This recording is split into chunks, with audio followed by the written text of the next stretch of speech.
Monsieur le greffier, veuillez annoncer le numéro de l'affaire inscrite au roll. Je vous prie, le greffier, bonjour. Il s'agit de l'affaire IT 0372A, le procureur contre Milan Babic. Merci. Madame juge Momba, merci. Je vais demander aux parties de se présenter, à commencer par la défense. La défense, bonjour. Madame, messieurs les juges, je m'appelle Peter Michael Muller. Je suis le conseil principal.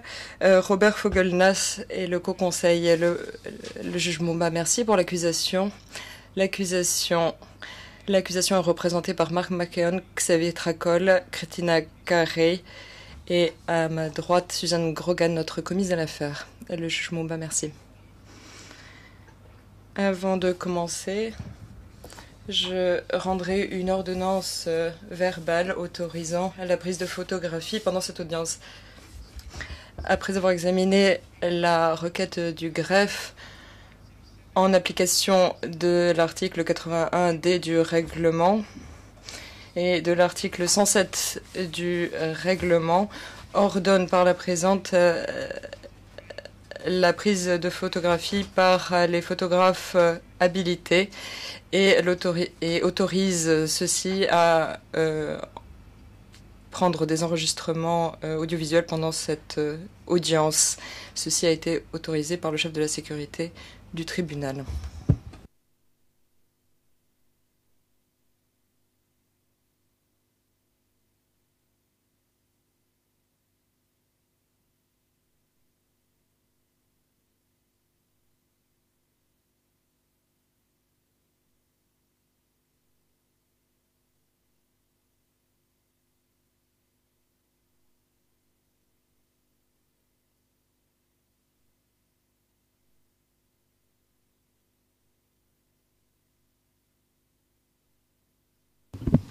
The appeals chamber now moves to the judgment.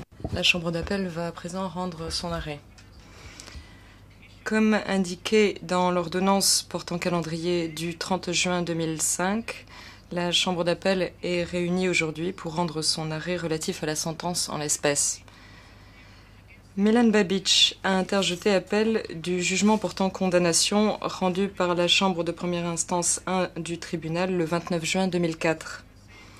La présente affaire concerne des événements survenus en Croatie et dans le cadre desquels l'appelant a participé à une entreprise criminelle commune dont l'objectif était d'expulser à jamais la majorité de la population croate et des autres populations non serbes d'environ un tiers du territoire de la Croatie afin d'y créer un État dominé par les Serbes.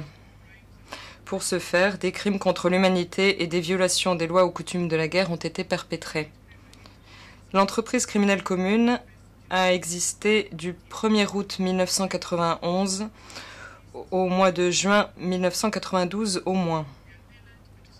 Milan Babic y a participé jusqu'au 15 février 1992.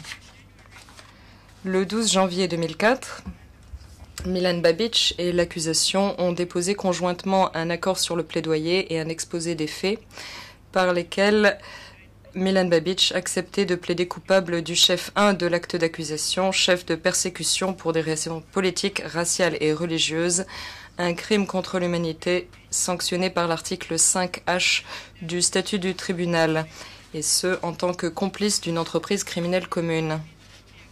Après avoir examiné l'accord sur le plaidoyer et l'exposé des faits, la chambre de première instance a émis des doutes quant à l'exactitude de la qualification juridique donnée à la participation de Milan Babic au crime reproché, qui était celle de complice.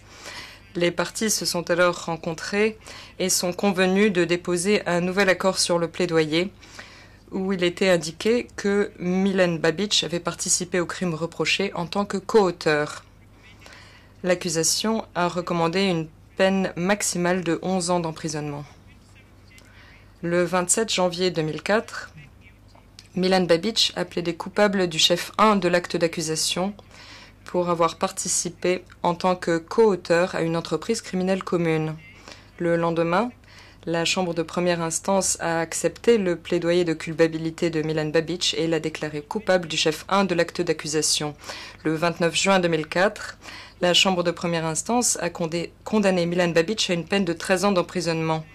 Milan Babic a interjeté appel de la sentence le 3 septembre 2004. Une audience consacrée à l'appel s'est tenue le 25 avril 2005.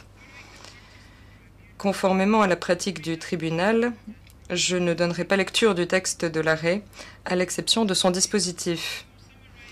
Je résumerai les questions soulevées dans le cadre de la procédure d'appel ainsi que les conclusions de la Chambre d'appel. Je tiens à souligner que le résumé qui suit ne fait pas partie intégrante de l'arrêt. Seul fait autorité l'exposé des conclusions et motifs de la Chambre d'appel que l'on trouve dans le texte écrit de l'arrêt, dont des copies seront mises à la disposition des parties et du public à l'issue de l'audience. Je ne traiterai pas en détail du critère d'examen applicable en appel, ni des dispositions applicables en matière de peine. Ces questions ayant déjà été abordées lors de la déclaration que j'ai faite au début de l'audience consacrée à l'appel. Dans son acte d'appel, Milan Babic a initialement soulevé 12 moyens d'appel. Il a ensuite retiré son 12e moyen d'appel. Je passerai brièvement en revue les 11 moyens d'appel restants, en procédant de façon thématique et sans nécessairement suivre l'ordre dans lequel ils ont été présentés.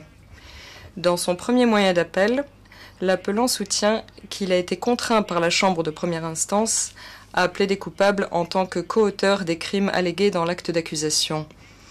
Il affirme que la Chambre de première instance a commis des erreurs de fait et de droit et qu'elle a outrepassé ses pouvoirs. Premièrement, lorsqu'elle a refusé d'accepter l'accord sur le plaidoyer initial par lequel il s'engageait à plaider coupable en tant que complice. Et deuxièmement, lorsqu'elle a refusé de l'autoriser, à défaut, à réserver son plaidoyer concernant le crime de persécution, ce qui aurait permis à la Chambre de se prononcer sur son intention après avoir entendu les exposés des parties lors de l'audience consacrée à la fixation de la peine. S'agissant de la première branche de ce moyen, il ressort clairement du dossier de l'affaire que Milan Babic savait parfaitement qu'il pouvait choisir de soumettre l'accord sur le plaidoyer initial à la Chambre de première instance pour examen et que cette dernière n'a pas obligé les parties à conclure un nouvel accord sur le plaidoyer. Les parties ont décidé d'elles-mêmes de déposer un nouvel accord sur le plaidoyer sur la base duquel Milan Babic plaiderait coupable. Lorsqu'elle a émis des doutes sur la qualification juridique donnée à la responsabilité de Milan Babic, la Chambre de première instance a agi dans les limites de l'article 62 bis du règlement pour apprécier les faits sur lesquels se fondait le plaidoyer de culpabilité. Le 28 janvier 2004, la Chambre a déclaré Milan Babic coupable, convaincu que son plaidoyer avait été fait délibérément et en connaissance de cause, qu'il n'était pas équivoque et que les faits sur lesquels il reposait étaient suffisants. S'agissant de la deuxième branche de ce moyen, la Chambre d'appel observe, comme l'a souligné à juste titre l'accusation, qu'un accusé comparaissant devant le tribunal n'a jamais réservé ainsi son plaidoyer et que l'on voit mal comment la Chambre de première instance aurait pu l'accepter à la lumière de l'article 62 bis du règlement. Milan Babic n'a pas démontré en quoi le rejet de sa demande de réserver son plaidoyer aurait entaché le caractère délibéré du plaidoyer ou la validité de ce dernier. Dans l'accord sur le plaidoyer, Milan Babic a expressément accepté de plaider coupable du chef 1. La Chambre de première instance, pour sa part, s'est acquittée de l'obligation qui était la sienne de s'assurer que l'accord sur le plaidoyer avait été conclu librement et délibérément. Le premier moyen d'appel est donc rejeté. Dans son deuxième moyen d'appel, Milan Babic soutient que la Chambre de première instance a commis des erreurs de droit et de fait en omettant d'exposer ses motifs et allègue à cet égard 2 erreurs. En premier lieu, l'appelant fait valoir que le jugement portant condamnation fait état d'arguments, de déclarations, d'affirmations et de questions à propos desquelles l'appelant et l'accusation ont adopté des positions communes, sans que la Chambre de première instance ne précise pour autant dans ses conclusions si elle acceptait la véracité de ces faits. La Chambre d'appel estime qu'une Chambre de première instance n'a pas à rendre de conclusions détaillées au sujet de faits admis par les parties ou de faits non litigieux. Le simple fait de les mentionner indique que la Chambre en accepte la véracité. En l'espèce, ces faits non litigieux ont été mentionnés dans le jugement portant condamnation et rien n'indique que la Chambre de première instance en a contesté la véracité. En deuxième lieu, L'appelant avance que le jugement portant condamnation ne comporte aucun raisonnement de nature à expliquer en quoi une peine de 13 ans d'emprisonnement satisferait aux exigences de la justice, alors qu'une peine conforme aux recommandations de l'accusation, qui avait requis une peine maximale de 11 ans, n'y satisferait pas. Il a ensuite comparé son cas à celui de Biljana Plavšić.